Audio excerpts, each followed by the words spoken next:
Welcome to Outback Outdoors. Make sure you like, subscribe, and click the alert to stay up to date on all our new videos.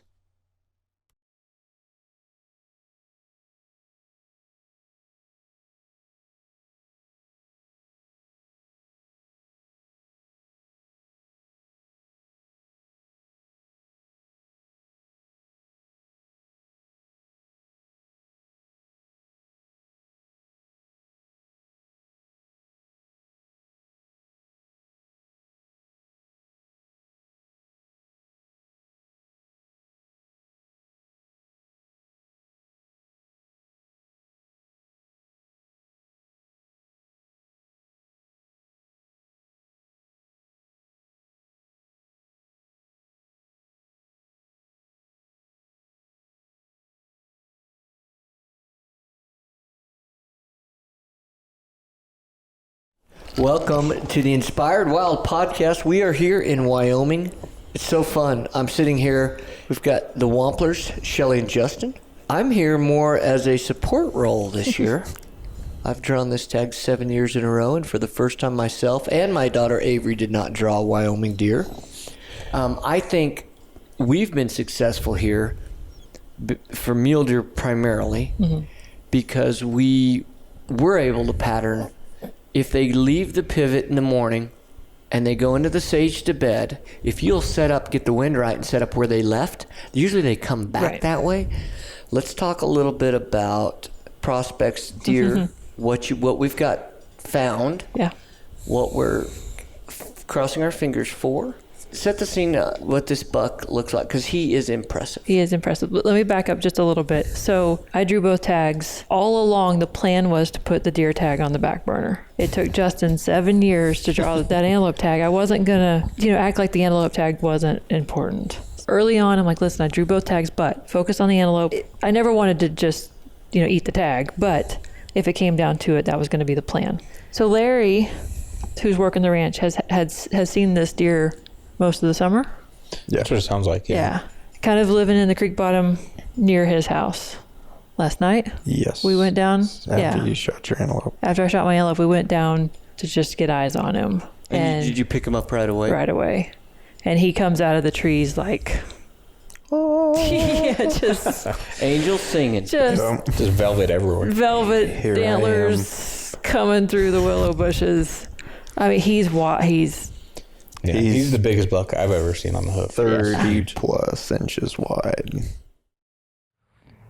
Wyoming, Split Rock, it's always a beautiful morning. Set us up here. I just showed up. I literally just pulled up, and I was a little late getting to the party.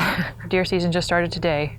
Larry lives right down the road here and has been seeing this big mainframe 3x mule deer that lives in the creek bottom here. Drove out this morning and we have eyes on him, or had eyes on him, in the willows down here. We've lost him. We have him marked, we think, but we're just trying to figure out the next steps.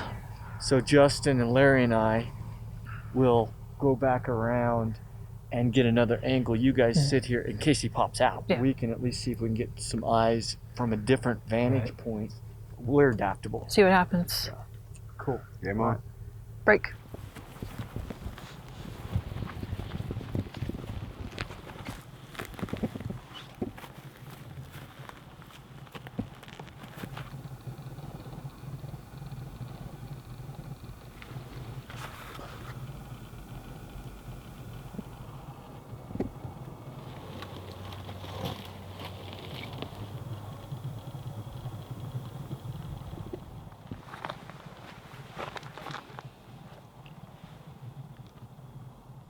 Like I say, he's smart. Where he's living in all of these willows along the creek bottom, there's a lot of distance of grassland between where we can get to him, 300 yards. We've watched him twice, and we have yet to make a play on him. And he hasn't moved. 20 yards tops. Yeah. And has not completely revealed his whole body. No, we haven't seen his whole body. Willow bushes and sage. Yeah.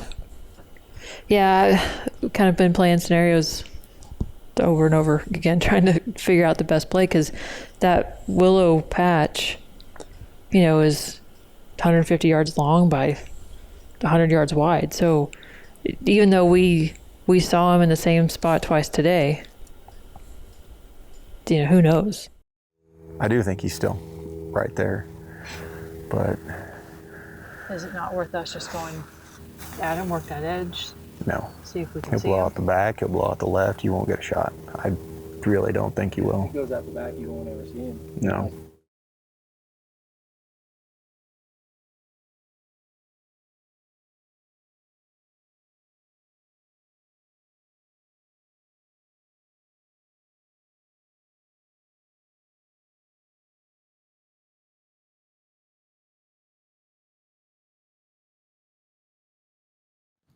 About to suggest the same thing. We could stare at willow bushes all day. Copy. We'll come back this evening.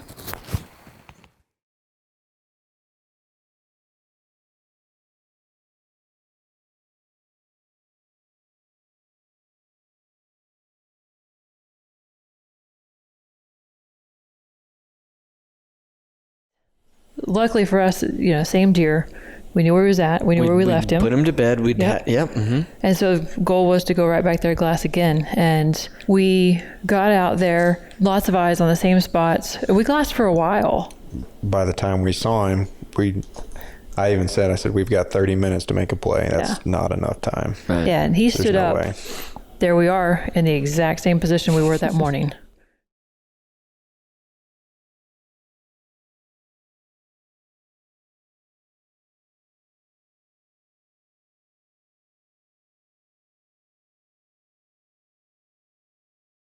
We walked away and, we get good night's sleep. We go back in. The idea this morning was, again, see if he's moving somewhere, put ourselves in the position where he wants to go. Mm-hmm. We couldn't do that last night because he was already where he wanted to be. Right. And I think, so we knew going into this morning that we were going to be more aggressive, but we still had this kind of general mindset that we wanted to get eyes on him first. Right. We needed to do something. We needed to do something. Right, because this is our last day. So we kind of came up with an idea. Hey, why don't we just apply a little pressure? Yeah. We went around, came in from the backside, and set up in what I thought was a really good spot. We had Justin and Larry literally just drove the truck in like they were checking fence or whatever, and applied pressure. Right. Deer started coming out. Yeah. We're like, all right, this is great. But he never showed. He never showed. He never came out.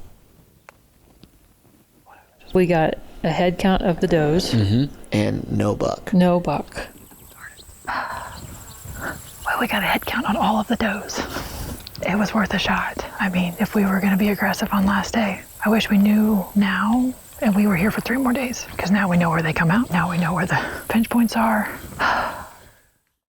But we weren't ready to throw in the towel quite yet. No. And I'll throw this back to last year. Dustin and Tanner, a buck came up out of the sage and went up into a box canyon. Mm-hmm. And the reason I call it a box canyon is it's basically there's no outlet. It's a canyon that goes back, and then it's just these rock bluffs. We're coming up on that place. Same thing happens, except this was a nice 4x4 mature buck. And he runs in there and heads up there. And I'm like, I know exactly where he's going. Done this. And I know where he's going to leave if he needs an escape route. Yeah. It looks like he's got decent mass. Oh, yeah. You need to step over here real quick. It looks like you got mass. Yeah. I mean, that's a good framed buck right there. So the idea was to set you and Matt running camera up towards where this shortcut is and where he would come out. And then I just literally go on a walk. Yeah. And allow my human scent to waft down in there. I wanted him to smell that and go, oh, I'm out of here. Yeah. And know that he was boxed in, and then have him sneak out, and he's going to try and sneak right by you. Right.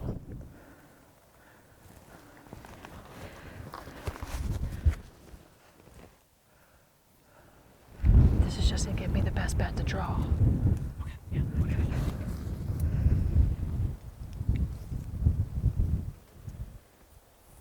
He was so loud coming down that hill that I thought he was going to come through our bush. I mean, right on top of us. So I came to full draw thinking, worst case, we give him a little noise, he stops. But he, for some reason, stops and makes a hard right turn. So last day, getting a little aggressive here.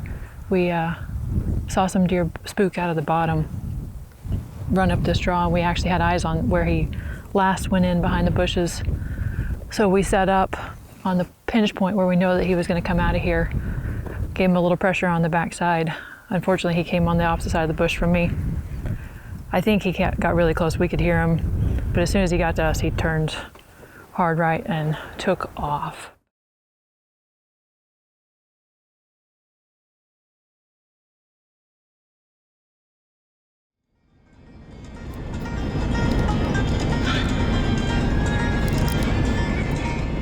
We are back in Wyoming at Split Rock. This is part 2 of our Wyoming adventure with Justin and Shelley Wampler. We found a remarkable 3-point. It was literally hanging out down by where the blockhouse where Larry stays.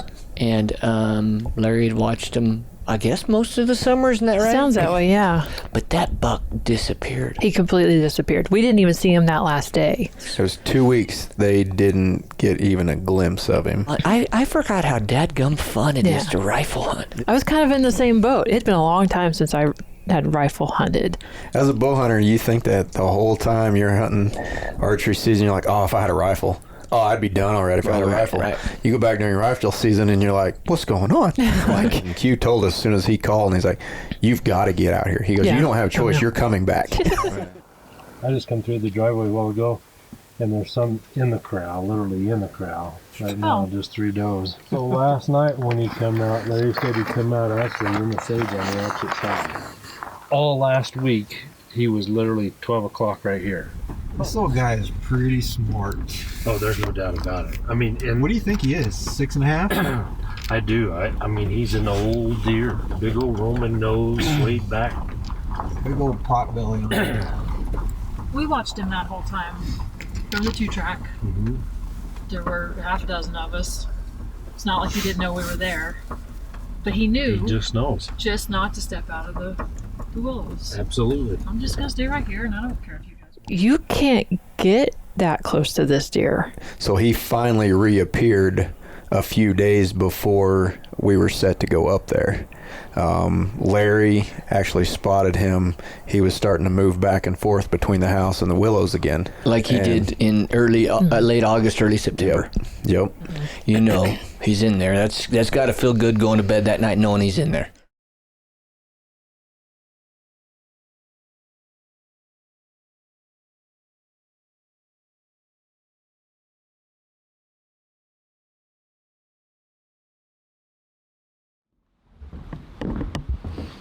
We went back and forth several times. We were like, all right, so maybe we just stay out here on the road and glass until we can see where he's at and then make a game plan. But if he books it from the corral straight to the willows, we won't have time to set up. No. Because we're still sitting back 300, 400, 500 yards trying to glass him just because we don't want to bump him. Right.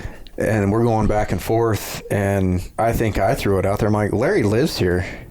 He comes out of that house every morning at the crack of dawn and could care less. Let's just drive up to the house. I mean, it'll be early, but he's used to seeing that car come through the driveway. Right. So let's just see if we can look out in the fields and the corrals and make a game plan from there. Mm-hmm. And then we can drop into that, and we should be within 200 easy.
But we could get into that irrigation ditch right behind the house without being seen, and then Right. head out towards the corrals and the willows. And Right, because where he's living is about 400 yards Yeah. from the house. Yes. Yep.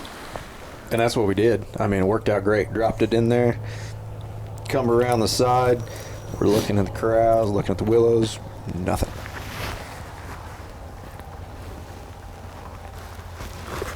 He's nowhere to be found.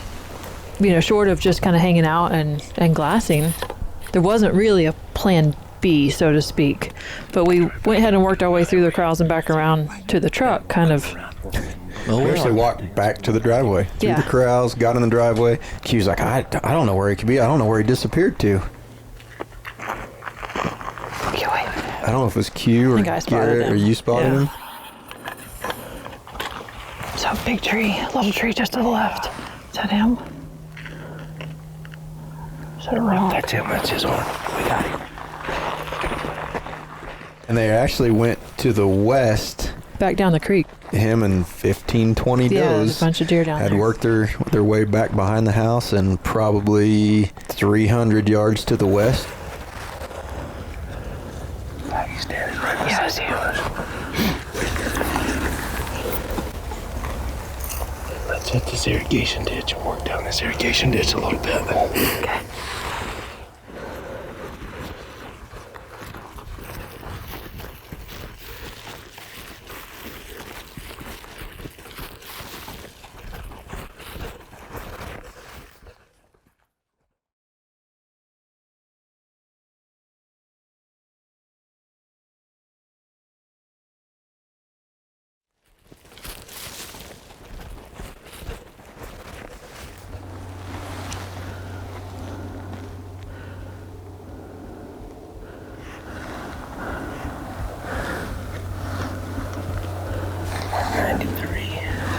Okay.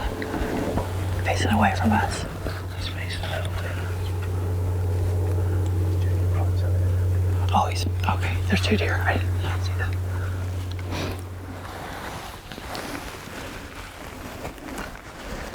Oh, Lord have mercy. I wasn't getting steady at all, and I wasn't convinced whether it was just the positioning or so we readjusted the bipods. I moved. I stared at him forever, but I was confident in me. Like I know how to shoot, and I'm very confident in my shot process. That once it's there, I know I can squeeze it off and not, jerk through it. So I just waited and waited and waited, and he wasn't going anywhere. I can't get steady. I can't get steady. Do you want down underneath? I just can't hold steady. I want you to slowly put your gun on safety. There's a doe watching us right here, but I want you to crawl right up here. Okay.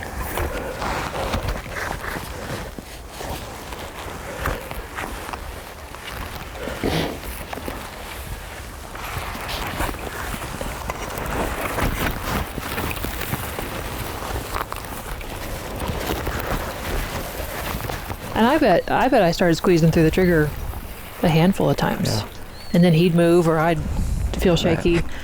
So I just took my time, and I feel really good about that. Mm-hmm. And finally he turned broadside and things were starting to settle down, and I thought, okay. Just took a deep breath, squeezed through the trigger. Reload. Good job. Down.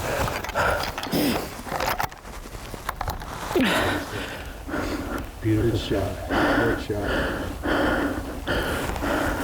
I watched him through the scope jump up and then kind of nosedive. And in my head, he nosedived into the river, and I thought, oh no, where'd he go from there? And Q, luckily, is much more with it than I was at the moment. And it turns out he nosedived, and that was all sure. that was Where'd that. you hit him? It was just right in the shoulder. Right. At your feet. Where? Right here. At your feet. Oh, at my feet. Oh, son of a... I was expecting him to be in the river down there. At my feet. He's right there. Whew. He's dead. A giant in the making. Good job. And Q was like, he's right there. And I was like, I'm looking 100 yards past him, waiting to go down into the river to find him. And he's right there. And was he as big as you thought he was? holy cow.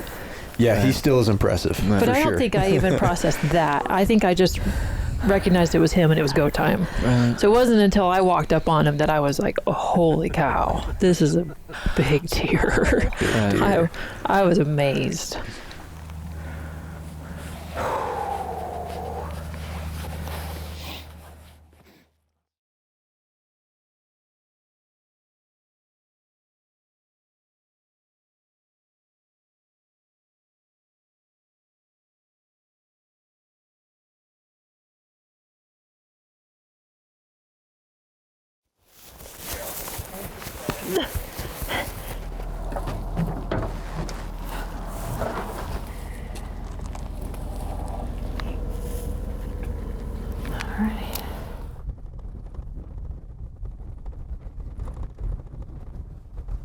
Did he? Yeah. What is he? 30 and a quarter. Is he really?